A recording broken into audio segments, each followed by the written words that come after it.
We're interviewing all the serial killers now in custody for a psychobehavioral profile. Could be a real help in unsolved cases. You spook easily, Starling? Not yet, sir. I want you to go after him again today in the asylum. Who's the subject? The psychiatrist, Hannibal Lecter. Hannibal the cannibal. Busy hunting that new one, Buffalo Bill. What a naughty boy he is. Do you know why he's called Buffalo Bill? This one likes to skin his humps. Most serial killers keep some sort of trophies from their victims. I didn't. No. No, you ate yours.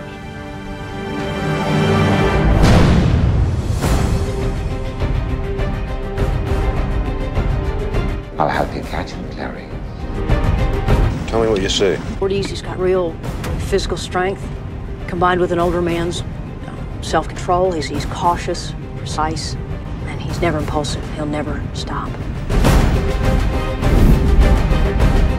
Oh, Clarice, your problem is you need to get more fun out of life. Believe me, you don't want Hannibal Lecter inside your head. What did you see, Clarice? What did you see?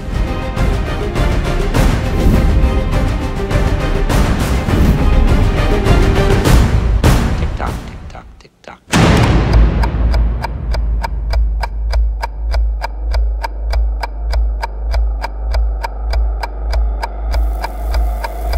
Repeat, Lecter's missing and armed.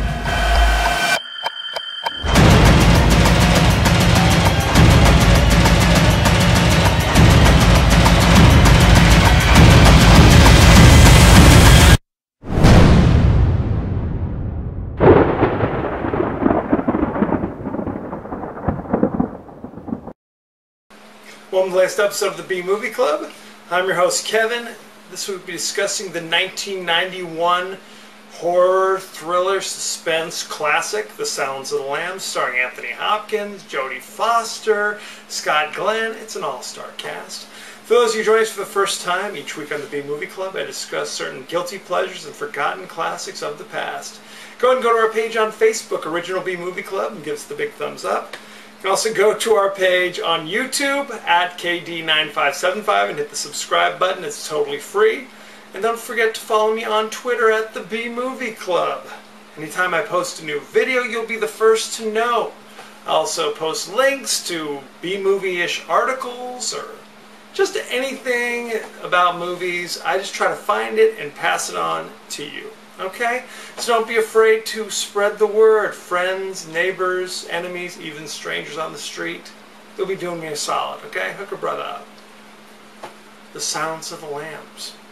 In this movie, young Clarice Starling is like an FBI agent in training, okay? She's still attending classes, things like that.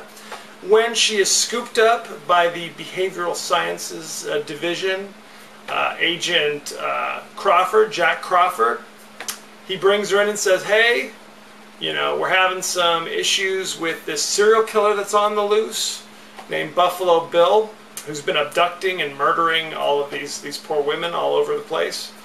What I'd like you to do is go interview this other serial killer, the last serial killer we've caught, who's locked up in this, you know, asylum. Go talk to him. Just kind of grease the wheels for us, you know what I'm saying? So Clarice goes on down there, meets Hannibal Lecter, the cannibal, the famous former psychiatrist turned serial killer, who's very supremely intelligent and observant and all these things. So she's able to get a rapport with Hannibal Lecter very early on. Later, she goes in there and, because he's interested in this other case, so she brings in the file, he's checking that out. Meanwhile, another woman's abducted by Buffalo Bill. This woman, however, is the daughter of like a United States senator, so it's a big deal. Okay, now the clock is ticking. We got to find out who this Buffalo Bill guy is before another victim is found washed up on the shore. It's a whole thing, okay? The latest body's been discovered in West Virginia. She's missing some skin, because that's Buffalo Bill's thing. But they also find a chrysalis, a pupa, if you will, lodged in her mouth of a famous death's head moth, which is only found in Asia. So this is something. Hannibal Lecter hears about this. He's like, oh, well, this symbolizes, you know, change and metamorphosis, which is kind of a little peering into the soul of who Buffalo Bill is. What is he doing? I don't want to give it all away. I don't want to spoil everything. Clarice and Hannibal Lecter have kind of a thing going. You know, kind of a quasi. You get the sense that Hannibal's kind of into her in some way, which is kind of a creepy thing when a serial killer's like, hey, good looking, how you doing? That's a problem, okay? Again, I don't want to spoil everything. There's some twists and turns that are going on there. Silence of the Lambs was based upon a book by Thomas Harris, the reclusive author. Thomas Harris's first big thing is he wrote the book called Black Sunday, which is about terrorists trying to set off a nuclear bomb over the Super Bowl. They made that into a movie with Robert Shaw. Then, years later, he wrote the book Red Dragon, which was the first time we were introduced to Hannibal Lecter. And they turned that into a movie in the late 80s called Manhunter. And then a few years later, after Silence of the Lambs was so successful, they made a remake of it called just Red Dragon. And then he wrote Silence of the Lambs. Later he wrote Hannibal, and then Hannibal Rising. Essentially, he wrote that Super Bowl book, and then every other book was about Hannibal Lecter in some capacity. And in Manhunter, Red Dragon, he was already in custody. He was already in jail. Jack Crawford had put him in jail, and now they kind of go back to him a few times to help him, help the FBI catch whoever the new serial killer du jour is. So they kind of established that. So this book was a huge hit, and actors, as they're often prone to do, were like, hey, I want to scoop this up because I want to star in this. Jodie Foster had read the book and was so enamored with it. She tried to purchase the rights, only to discover that Gene Hackman had already bought the rights. Evidently, he had interest in playing a role in it. I'm not sure. He may have been Hannibal Lecter. That would have been a different movie altogether, perhaps. For one reason or another, he was no longer interested in it. He sold the rights. A screenplay had already been written. They brought in Jonathan Demme, famous director, to direct it. And Jodie Foster was calling, going, hey, you know, I'm totally interested in playing this role. I'm in. He was like, you know, I just did Married to the Mob with Michelle Pfeiffer. I think maybe she would be a better Clarice. And Michelle Pfeiffer was like, hard pass. No can do. Okay, I'm looking for Married to the Mob Part 2.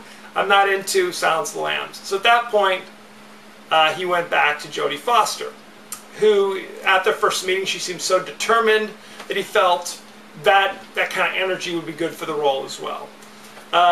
They had a lot of ideas about who they wanted to cast as Hannibal Lecter. Eventually they settled on Anthony Hopkins.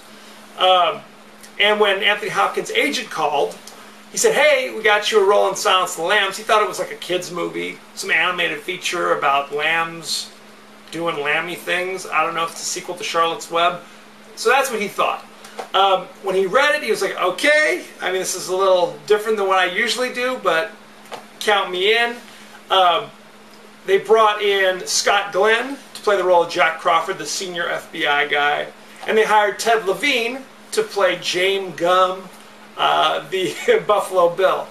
And to research, all three of these actors went in there, like visited the FBI, researched serial killers, visited serial killers, went to court to see serial killers. James Gumb, Ted Levine, he went to like trans bars to kind of get into that whole lifestyle as well, kind of get acquainted with it evidently. Scott Glenn, when he went in there to meet with the behavioral science unit at the FBI, they actually played him recordings of serial killers that they'd had in the past, and he was so horrified that he burst into tears after like a minute of like interviewing these serial killers. And he's a famous liberal. He changed his stance on the death penalty after listening to these serial killers go on and on about torturing and murdering people. So it really affected him. He said it was one of those things that you couldn't unhear. Like it changed his life, essentially. He was having nightmares about it. Anthony Hopkins drew upon those things, how they carried themselves, how they acted. But one of the things that he did especially is that he had a friend years ago who used to unnerve people because he just never seemed to blink, no matter how long. It would just be like his eyes never blinked. So he said, I'm going to bring that to my character, so you're very rarely going to see Hannibal Lecter blink. So there you go. The famous Jane Gum scene where he's dancing around in front of the camera, they were going to cut that scene. They're like, why do we have this in here? This is a bizarre scene of a serial killer doing a crazy thing. Why is this in here? Ted Levine, who played the role, was like, he felt it was very important to establish what kind of person the Buffalo Bill was, what some of his motivations were. It was kind of a little, a little peek into the soul, if you will. So they wound up staying with it. If you notice, when you're watching the movie, when other characters are looking at the camera, they're kind of looking off camera a little bit, like this. However, when it's Jodie Foster, you're often shown point of view. Like, when people are looking at her, they're looking right at the camera to demonstrate kind of that she's our everyman or every woman, if you will. She's our cipher that we're supposed to kind of sympathize with and kind of make a connection to. So, little things that you notice when you're watching these movies. So there you go. Famous director of B-movies, one of the patron saints of the B-movie club, Roger Corman, who did all sorts of creature features and monster movies. He plays a role as like assistant director of the FBI. He appears in one scene where he's chewing out Jack Crawford for something. So there you go. If you watch close, you'll see him in there. So good times. There's the famous scene where Jodie Foster first meets Hannibal Lecter, and she's in there with her West Virginia accent, kind of like this. That's really awful. And spontaneously in the scene, Anthony Hopkins starts mocking her accent. He's a, you little coal mine dust and all that. He does his thing. And Jodie Foster's reaction was genuine. She thought it was a personal attack that he was making fun of her accent in the movie. So see, that's real acting. That's like method acting. After the scene, she thanked him because it really kind of brought out another level to what she was trying to do. This was the third horror movie to be nominated for Best Picture after The Exorcist and Jaws, and it's the first to win, and one of the first movies to basically sweep all the top four Oscars. I mean, Best Picture, Best Director, Best Actor, Best Actress. Anthony Hopkins won as Best Actor was interesting because he was only on screen for 24 minutes. So he's the only actor to win the award with that little screen time. So there you go, good times. Like I said, they went ahead and made the sequel, Hannibal, a few years later, but Jonathan Demme bailed and Jodie Foster bailed. They both felt it was too sick, even for this kind of, even for Hannibal Lecter. Anthony Hopkins, of course, was like, sure, count me in, whatever. So I have to agree. I mean, as disturbing as many of the scenes in Silence of the Lambs are, Hannibal, it takes it to a whole new level. So beware. Now recently, I don't know if you're aware of this, there's a TV series called Hannibal, which was kind of a prequel to The Red Dragon, which is the first time we met Hannibal Lecter. So kind of, it's Hannibal like just being a psychiatrist, but he's secretly a serial killer helping the FBI. So it kind of does its own thing, but it's a very well-made show. It's still on the air right now, I believe. So check that out as well. This movie currently has a 98% fresh on Rotten Tomatoes. I had some people, my sister notably was like, this ain't no B movie. You know what? That's true. Okay, you got me on that one. But you know what? Sometimes I go rogue. Okay, sometimes I just do my own thing. If there's a movie I want to do, I'm doing it, for goodness sake. So be advised. That's how I roll. I love Silence of the Lambs. Very well made, very well acted, very well written. If you haven't seen it, what cave are you living in? However, I fully acknowledge it's a little on the disturbing side. There's you know, dealing with serial killers in kind of a graphic way, so be aware, okay? It's not nearly as violent as our typical horror movie, but there are some images, especially kind of, because it comes from a place of alleged realism, so take of that what you will, okay? Next week, moving away from the thrilling, whatever this is, these kind of Academy Award-winning thrilling things, we're going to be doing that action comedy, The Golden Child, starring Eddie Murphy, currently streaming on Netflix, so check it out. Let me know what you think. Send any favorite scenes, favorite quotes, comments, and questions, and I may talk about it on the show. Send me any favorite scenes from Silence of the Lambs while you're at it, please. I like to keep an open dialogue, you know what I'm saying? Don't forget to send in movie suggestions as well. I've had people send in Barbarella, Frankenhooker, Masters of the Universe. Hey, I'm down. Whatever you want, that's what I'm here for, okay? So check that out as well. Don't forget to go to our page on Facebook, Original B Movie Club. Give us a thumbs up. Don't forget to subscribe to our page on YouTube. And don't forget to follow me on Twitter at The B Movie Club. As you know, I end every episode with a totally out of context quote. And here it is. I do wish we could chat longer, but I'm having an old friend for dinner. He didn't do this part, I just added that. So it's one of those movies. Are we supposed to root for Hannibal Lecter to kill some innocent person? I don't know. Good times. So thank you for joining us. Next week, The Golden Child, streaming instantly on Netflix. Be well.